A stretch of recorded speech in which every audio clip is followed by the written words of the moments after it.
Welcome, Maureen Tringale, and thank you for joining me today. Thanks, Dennis. It's so good to be here with you today. Thanks so much for this opportunity. Yeah, no problem. So just let us know how you got started in the real estate industry and what you like about working in real estate. Sure. I think I'd have to say that I've always had a passion for real estate. My parents and my grandparents both believed in real estate. I grew up in a 2-family home in South Medford. My grandmom had a 3-family in Jamaica Plain, so I guess you'd say I was genetically predisposed to have a passion for real estate. I actually got my license when I was in college. I've done a lot of personal investing, but I've been able to transition out of a healthcare industry, corporate world and career over into real estate a few years ago, and actually am able to do real estate sales and investments full time now, and I love it. I've been able to kind of pull all of my business skill set that I learned over the years, like time management, organizational skills, a true appreciation for effective communication, and take all those skills and kind of blend them into the real estate industry. And it's been a great experience for me, and I love it. Right. Well, anyone who follows our Facebook page and looks at our Another Sold post know that you have a great deal of success. So what is it that you like about real estate? Why do you continue to plug away? I don't know. I guess there's a lot of things that would come at me to answer with that. It's an adrenaline rush. Like I said, I have a true passion for it, and have been involved in it, in learning all the details. Again, bringing some of my corporate regulatory skills to it. Real estate can get legalese in a way, and I feel like I have a strong appreciation for all of that. I love working with first-time home buyers. My kids are in that kind of demographic at this time, and so there's a lot of education that I'm actually able to provide to new buyers. And I like that part of it. It's something that I've done for years, of training and education. So what would you say to someone who has never owned a home before and is looking to get into the market for the first time? So Dennis, that's a really great question, because I think that the market now is kind of transitioning, right? Interest rates have gone up, and I think first-time home buyers are kind of pausing right now, saying, should I just wait? So my advice would be, don't wait. I still think that buying at the right price and at a price that you can afford is more advantageous than renting, right?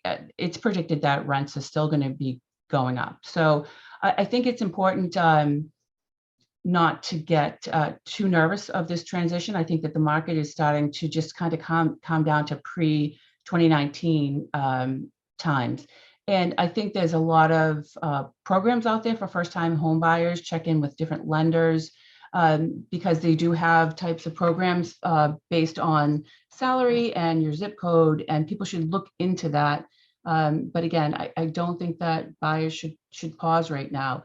In fact, some real estate economists are predicting that prices will stay the same, or in some zip codes, even for 2023, go up by 1%. Now, not everybody believes that, but these are some of the things that are trending right now, if you keep up with some of the economists. And so I wouldn't advise or provide a tip that would say, just back off. I think you still should move forward, get your pre-qualification with your lender, and get out there, get to open houses, and keep looking.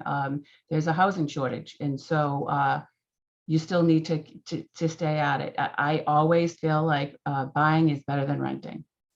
Yeah, for sure. And so how long have you been with Century 21 Celli, and what about the organization do you like?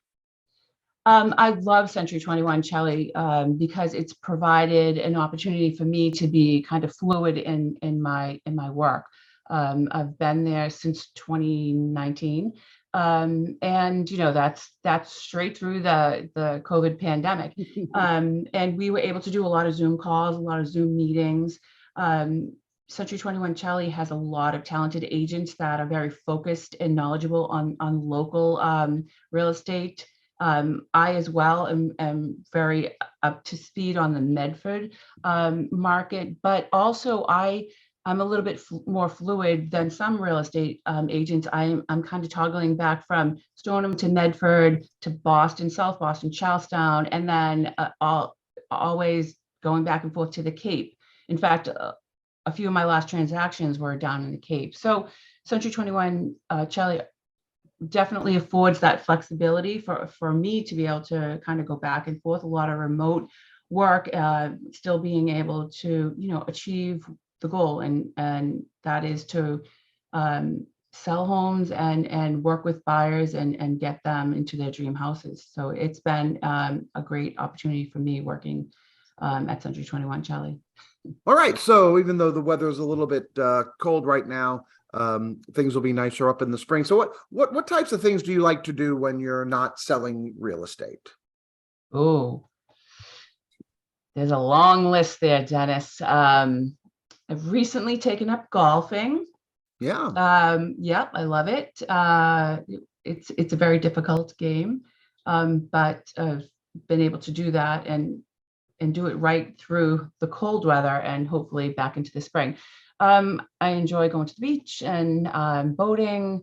It's been a passion for me and my family for many years. And so, like I said, we do spend some significant amount of time back and forth to the Cape. So I think golf is going to take up some of it. Will be my new hobby. I'd say that is top three. Great. So anything else you want to mention to us today on your agent spotlight? No, I feel like a final tip to anybody out there that's jumping into the real estate arena, whether they're a seller or a buyer, and just kind of reiterating what I just mentioned is I know it seems like things are a little bit scary, but everything that I have been reading and listening to, and in my own experience working with buyers and sellers, I don't think this is the time to kind of sit back and wait for things to change, because I don't think that that's going to happen dramatically as it did in the Great Recession. So stick with it, stay focused, get your pre-quals, and list your house, because I don't think you should wait at all.